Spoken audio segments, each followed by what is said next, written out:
everyone, welcome back to my channel. I'm Haley. Today I'm excited because we have a little Sephora haul. So this is everything I bought at 2 different Sephoras while on my honeymoon. I'm really excited about these products.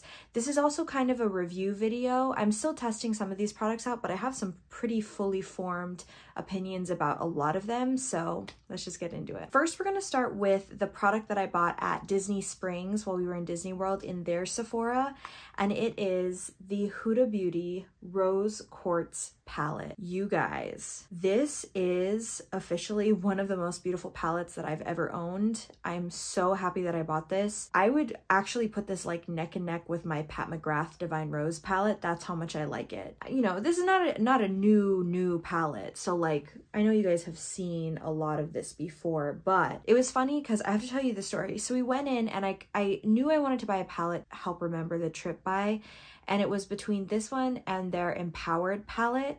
And it was funny because my husband came with me, and he doesn't normally come with me to buy makeup, but he did that day. He was like, I don't know, that Empowered one just doesn't really look like you. Like those shadows are really dark and you always seem to wear like lighter things. I was like, you know what? You're right. And so I bought this and I am so freaking happy that I did. It's looking a little worse for wear because it went through the whole travel process, like 15 hours of travel all the way back. Well, first it went to New York after Disney and then it came all the way back to Hawaii. So this is such a special palette, and when I think about this, I just think about glamour. Pinky, purpley kind of tones, but still neutral. If you're a neutral lover but you've been wanting to dip your toe into a little bit more color and things that are maybe a little bit more creative, I think that this palette would actually be a gorgeous place to start, because a lot of these are duochrome or like multi-chromes, and they just pull a lot of different shifts, you know, depending on the lighting, depending on angles and things like that. And this one is just so pretty. I have to show you. My favorite shade is this shade here, Energize. It's what I have all over the lids today. I just have to swatch this for you guys. Can you believe it? This is so pretty. Sorry, again, my contact dermatitis is really bad right now. So pretty. And even like ones I wouldn't think that I would like this Cosmic Love and this Blissful shade, which looks a little more blue toned. They're just so pretty and so glamorous. I love them so much. I have not wanted to use anything else. I've seriously had to like force myself to use other palettes. That's how much I love this. So that was the only thing that I bought at Disney Springs Sephora. Everything else I bought when I was in New York at Sephora, and I got some really good things I'm excited to share with you. Also, I'm wearing all of these today. So if you look at the shadow, it's that palette. It's that Energized shade with a couple of the matte shades also. So the foundation that I'm wearing right now, I had to pick up because of Ali Glines. This was in her Best of Beauty, and I've heard her talk about it so much. It is the NARS Light Reflecting Foundation. I put a lot of these back in the packaging just so that you could also see the packaging. And I got mine in Mont Blanc, which is the same shade she uses actually, because she and I tend to be the same shade in things.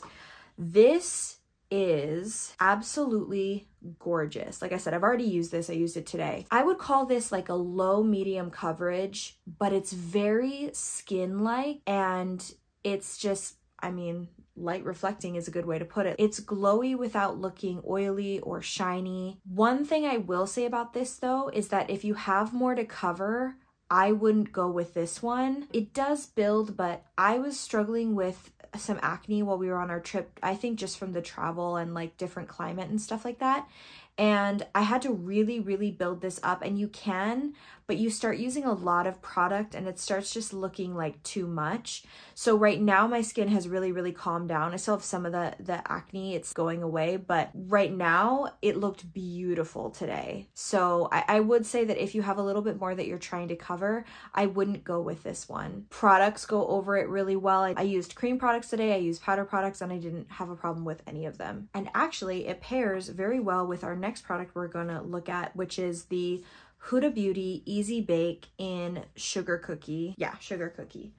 So again, Allie Glein's recommendation. I love this. What I love about it is it's so good at setting the face. Everything stays in place, but it's not too thick. You know how I love the Laura Mercier Translucent Loose Setting Powder. Don't get me wrong. I've used it for years. I'll still use it, but it can be a little bit thick, especially if you have a thicker, more matte foundation on, like an Estee Lauder Double Wear. But something like this would pair really great with that because it's a lot lighter of a formula. I would say along the lines of the Hourglass Veil setting powder, that one, that really thin kind of formula, but I think I actually like this one better.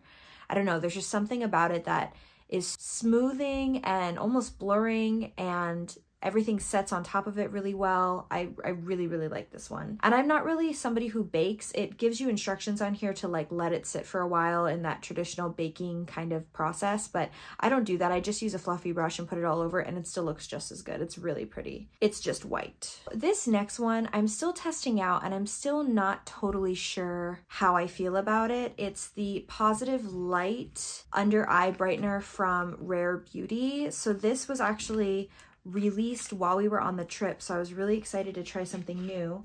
I do have a short testing this one out. I have the lightest shade, I'm pretty sure. Yeah, it's in the shade Light, and it's on this little ball, which is kind of cool. It's very cooling when you put it on. This is what I'll say. This looks really, really nice when you first put it on, especially on no makeup. I wore it one day like that and it totally brightened my under eyes, smoothed them out. It looked really pretty. And then it also pairs really well with a concealer. Like I'll use a concealer and I'll put this on top. But the problem is it's kind of starts to break apart, on me at least, a few hours into the day. So I'm still kind of trying to find the best way to use this. I'm not giving up on it, but I will warn you about that like if you have drier under eyes, it might start to sort of break apart. And I can't even imagine oily under eyes either, because this is a really liquidy kind of product. I wouldn't even call it creamy. I'd call it liquidy.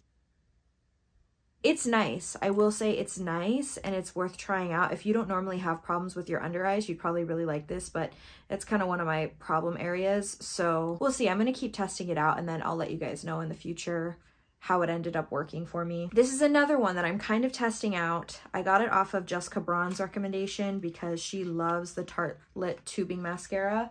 And I love tubing mascaras. They're usually the only mascaras that I can wear. Here's the thing about this one though. This is one of the few tubing mascaras that actually has transferred down for me. And I actually wasn't sure if it was because of that Rare Beauty product underneath I was using it, but I've used it without that too, and it still transfers a little bit underneath. So I'm still testing this one out. I didn't see any transferring up though, which is always good. But yeah, I'm still testing this one out. It removes really well. It does make your lashes look nice, but honestly, I don't think it makes them look any nicer than other tubing mascaras that are out there. And even like my Maybelline Snapscara, I would say it does just as good of a job as this one, and it doesn't transfer the way that this one does down. But like I said, I'm still testing it. I need to test it more without using that Rare Beauty product, maybe a different setting powder. And also in this Hawaii weather. So it was doing that in New York where it was really cold. I don't know how humidity might change things. I'm not totally sure. So definitely need to keep trying this one. I like it, but I don't like that it transfers down. That's like one of my biggest pet peeves with mascara, because being a teacher, I don't have a lot of time to go in the bathroom and look in the mirror throughout the day, almost never. So still testing this one out. I'll let you guys know about this one too. And last but not least, we have another one off of Jessica Braun's recommendation. It is this NARS Power Matte Lipstick in the shade Dragon Girl. She has been talking about this so much, especially around the holidays. It's a beautiful red color. She calls it a true red. It's funny, her lips though are more pigmented than mine are. This I would call more of a pinky red. You can kind of see right now, it could probably be touched up a little bit, but it is really pretty. It stays on pretty well. This isn't like a liquid lipstick where it's gonna last all day long. And I even have some other formulas that are similar to this that actually will last most of the day.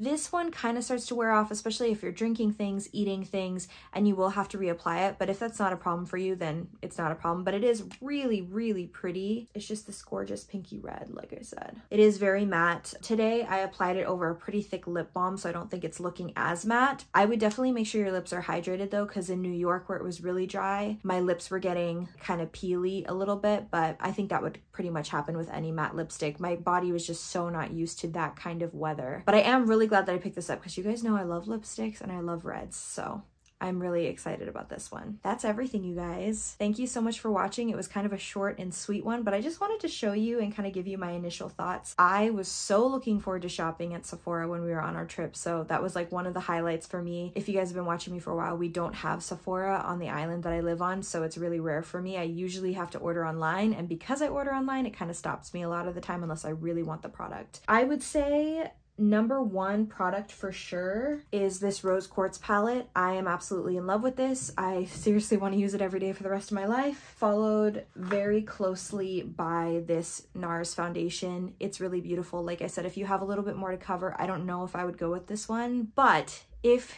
you don't have as much to cover and you like a lower medium kind of coverage, highly recommend. It is beautiful. It looks very natural but still flawless. I don't know how to describe it. It's just beautiful. If you enjoyed this video, I hope that you'll subscribe, and if you're already subscribed, I hope you'll hit the notification bell so you get notified when I upload new videos, and I hope that you have a wonderful rest of your day. Love you guys. Bye.